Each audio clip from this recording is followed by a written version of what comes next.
Hola, soy la Coli y abro este espacio para compartir con vos historias de la historia argentina. En este primer encuentro quiero contarte acerca del periodo colonial, esto que seguramente en la primaria o tal vez en la secundaria conocías a partir de la llegada de Cristóbal Colón, los viajes y demás.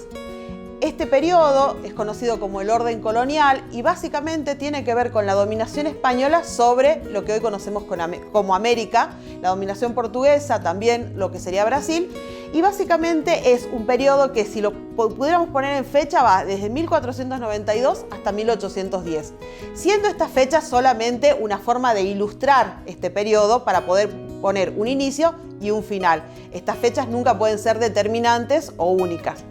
Hablamos del orden colonial a partir de la imposición de una dominación que hace España sobre los territorios que actualmente se llaman América del Sur y parte de Centroamérica, hasta México también.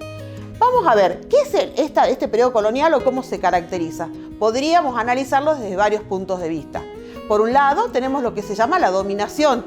Esa dominación colonial sobre los territorios va a aparecer a partir de la conquista. Los españoles vienen de una época de reconquista en España. Entonces, tienen muy asimilado el concepto de conquista de los territorios. La reconquista española, que había durado 8 siglos para expulsar a los turcos, finaliza en 1492 y de alguna manera da pie al inicio de la conquista. Por lo tanto, los conquistadores españoles no venían solo con un fervor católico a transmitir la religión, sino que venían con una ferviente fe en la conquista y en la usurpación. Eso para ponerlo ya desde este punto de vista, ¿no? Entonces entendemos que este periodo se va a iniciar con una conquista que va a implicar la búsqueda de recursos, la extracción de esos recursos y la sumisión de un pueblo o de una población que ya vivía en estas tierras. Y les quiero contar una anécdota que nos pinta de cuerpo entero cómo se inicia el proceso y quiénes son sus protagonistas. Colón, en su diario de viaje, cuenta que cuando bajó del barco el 13 de octubre, porque no fue el 12, fue el 13 de octubre, como eran muy cabuleros, no querían utilizar el 13, entonces lo ponen el 12. Cuando se bajó del barco, Colón, en las islas del Caribe, encuentra obviamente a la población aborigen. Y Colón, de primera persona, dice: apenas les vides, observé que tenían aros en la nariz y las orejas de oro. Inmediatamente me puse en la tarea de saber de dónde los extraían, de saber de dónde venía ese metal. Entonces, no podemos seguir sosteniendo que la conquista era para traer la fe española, la fe católica, si de primera mano el protagonista del momento escribe en su diario que lo primero que le llamó la atención es que tenían colgado oro en la nariz y en las orejas y que inmediatamente trató de saber de dónde lo sacaban. Pensemos en ese contexto. Bajan hombres vestidos de una manera muy diferente a los pobladores que aparecen en la playa, que están en la playa, hablan idiomas muy diferentes, pero Colón lo primero que dice es: me quise enterar de dónde lo habían sacado. A confesión de parte, relevo de pruebas. La conquista tenía que ver con la búsqueda de riquezas. Segunda cosa que dice Colón también en ese diario es: era gente muy mansa y linda. Ahí me deja abierta la posibilidad de empezar a pensar el mestizaje, que va a tener que ver con la sumisión de las mujeres aborígenes por parte de los españoles, que muchas veces no van a tener una sola concubina, como le llamaban, sino varias concubinas aborígenes. Y ahí te cuento un dato. Francisco de Aguirre, fundador de la ciudad de Santiago del Estero, en el actual territorio argentino, durante todo el tiempo que permaneció en las Indias o en América, tuvo más de 100 hijos mestizos. Cuando se le realiza lo que se llama el juicio de residencia, que es una especie de rendición de cuentas mientras fuiste funcionario de la corona en España, ¿qué hiciste? Uno de los cargos que se le va a presentar a Francisco de Aguirre es haber tenido más de 100 hijos mestizos, a lo cual él responde: no es tanto el pecado que en ellos se comete como el favor que hago de poblar estas tierras con buenos mestizos. En estos pocos minutos te he ido contando una diversidad de acontecimientos y de datos para empezar a comprender esto que llamamos el periodo colonial o el orden colonial. Pero quiero ir puntualizando en algunas cuestiones. Hablaba del carácter extractivo, del carácter mercantilista, metalista de la conquista a partir de esta aseveración de Colón y su interés por saber de dónde habían sacado el oro los aborígenes. Y ahí es un punto fundamental. este orden colonial se va a sostener en una economía mercantilista metalista, es decir, el objeto de la corona española para dominar América tiene que ver con la extracción de los metales preciosos. Cabe aclarar que en ningún momento de todo este orden colonial los reyes españoles vinieron a América, ¿no? En todo ese periodo que duró la dominación, un rey español nunca viajó a América, pero sí están interesados en llevarse las riquezas. Y se van a establecer dos polos de desarrollo minero, que es por un lado, el desarrollo minero del oro va a estar más ubicado en México, y lo podemos citar, por ejemplo, en minas en Guanajuato o Zacatecas, y esto no quiere decir que no haya oro en otros sectores de América, y la plata, que va a ser incluso más importante que el oro en cantidad, que se va a extraer del Cerro Rico del Potosí. Entonces, estos dos ciclos mineros del oro y la plata, estos dos polos productivos de oro y plata, van a ser lo que definan la economía colonial, que es una economía extractiva, mercantilista, metalista. En función de esto, los españoles van a pretender desarrollar un monopolio. ¿Qué sería un monopolio en líneas muy sencillas, en palabras muy sencillas? España quiere controlar todo el comercio con América y que América solo comercie con España. Les va a salir el tiro por la culata porque a la par del monopolio surge el contrabando. E ingleses y portugueses empiezan a incursionar en esta pretendida economía monopólica y a romper con el monopolio. En ese contexto, Buenos Aires se va a convertir en una ciudad sumamente importante que nace a partir justamente de esa práctica, del contrabando. Entonces, ahí vamos teniendo en cuenta cómo se produce este orden colonial, cómo se genera este orden colonial y cómo se van dando todas las dinámicas. La dinámica económica, recién hablábamos del orden mercantilista, metalista y de la acumulación de metales, el contrabando como respuesta al monopolio, y a su vez esto va a tener que ver con lo social, esto que nos hacían estudiar en el colegio y teníamos que hacer el cuadrito comparativo que pasaba con lo social en determinada época o en determinado pueblo. Cuando hablamos de lo social del periodo colonial, hablamos de una sociedad colonial muy estamentaria, que va a poner todo su foco a la hora de definir los sectores privilegiados en el color de la sangre o el color de la piel. Por lo tanto, los españoles van a ser los más privilegiados.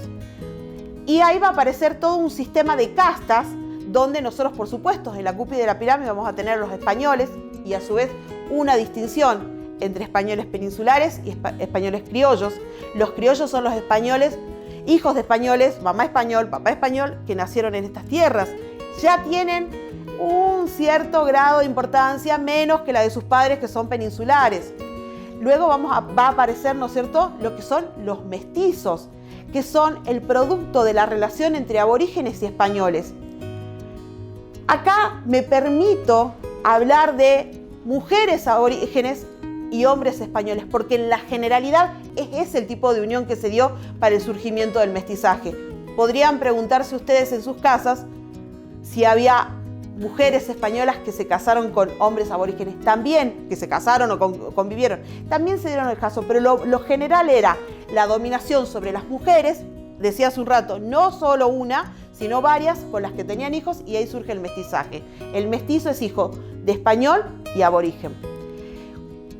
La conquista también va a implicar la muerte literal de grandes poblaciones de aborígenes, porque el español lo que viene a hacer es a explotar económicamente, pero no trabaja en la tierra o no trabaja las minas. Entonces, una consecuencia de la conquista y que tiene que ver con este proceso social es el exterminio de la población aborigen, lo que los autores llaman la catástrofe demográfica de la conquista. Hay una catástrofe frente a esa población que empieza a desaparecer literalmente.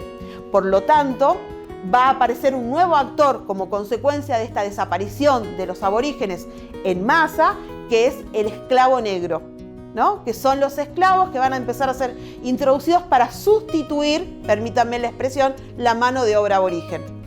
Entonces, ahí se sigue diversificando la sociedad, entonces ingresan los esclavos, que claramente en su carácter de esclavo no tienen ningún tipo de derecho, y también aparece de nuevo la cruza de estas razas, de estos grupos, y aparece, por ejemplo, como consecuencia de la cruza entre aborígenes y negros, los zambos, de la cruza entre aborígenes y españoles, los mulatos.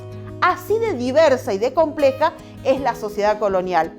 porque también ahí vamos a ir viendo cómo se van tejiendo los lazos, se van tejiendo las alianzas entre los diferentes sectores para provocar en algún momento el ascenso social.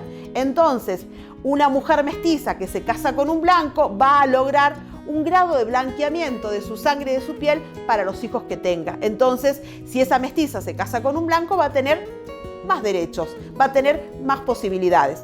Me parece interesante también mirar la sociedad colonial desde esa diversidad de cómo se establecen los vínculos y los lazos.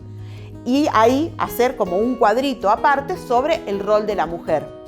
El rol de la mujer en el periodo colonial va a estar resumido básicamente a la vida cotidiana, a la vida hacia adentro de la casa, donde va a tener que básicamente sostener lo que sería la dinámica familiar, la dinámica del hogar, las órdenes a los esclavos que trabajan en la casa, lo que tiene que ver con el culto, porque prácticamente en todas las casas coloniales hay un altar hacia alguna deidad, hacia alguna figura de la Virgen, y la mujer un poco va a ser también la que sostenga esto.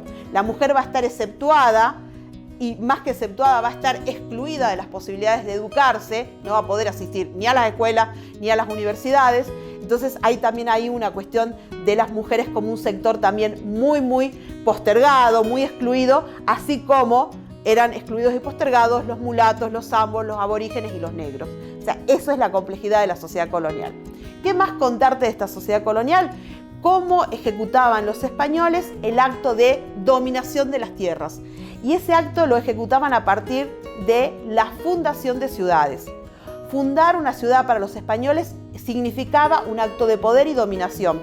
Había todo un protocolo, esta palabra que hemos conocido estos últimos 2 años, bueno, había un protocolo de cómo fundar ciudades que se establecía teniendo en cuenta las condiciones geográficas, físicas del lugar y los mandatos que hayan dado un rey o un virrey. Yo te estoy contando todo esto desde Salta y justo 48 horas después de este video vamos a vivir el aniversario de la fundación de Salta, que es una ciudad fundada después de muchos intentos en este sector, esos intentos fueron poco fructíferos porque los aborígenes se resistieron, y fue fundada en el centro de lo que hoy es nuestra ciudad, en lo que es la plaza principal, y es un acto político donde el fundador va a estar acompañado de vecinos que no vienen a acompañarlo porque sean muy amorosos o muy amigos del fundador, sino porque van a recibir un favor en el que se le van a entregar tierras y aborígenes para que trabajen en esas tierras. Y el fundador, en este caso Hernando de Lerma, funda la ciudad de Salta el 16 de abril de 1582. ¿No? Dice que era un domingo de Pascua, que lloviznaba y por supuesto estaba acompañado también de algunas figuras religiosas, entre ellos el obispo Victoria, porque esto era muy fundamental en el periodo colonial. Era fundamental la presencia de la Iglesia Católica que avala y legitima toda la dominación y el exterminio de los aborígenes. Acá poner claros sobre oscuros y decir, ¿cuál es el rol de la Iglesia Católica? No es solo traer la fe católica y el catecismo a los aborígenes. La Iglesia Católica funcionó como un cómplice del Estado español, de la corona española, para el dominio y la conquista de estas tierras. En estos aspectos hablábamos del sentido mercantilista de la conquista, hablando de economía, la compleja sociedad colonial que no se entiende solamente con la pirámide a la que estábamos acostumbrados a dibujar. Con este acto político, cuando hablamos de una fundación, tenemos algunas características de lo que es el orden colonial o el periodo colonial. Seguramente pueda servirte todos estos datos para seguir investigando o poder dejar en los comentarios de este video curiosidades que te genera este tema o preguntas que te genera este tema para que los podamos ampliar en otras ediciones.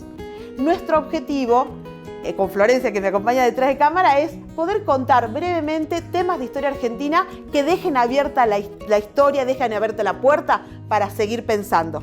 Por eso nosotros hemos llamado a este lugar, a este espacio simbólico, cibernético y demás, virtual, Pensar la Historia Argentina. Así que bueno, esta primera entrega termina acá y espero que te guste y nos puedas seguir y dejarnos tus comentarios y preguntas aquí abajo.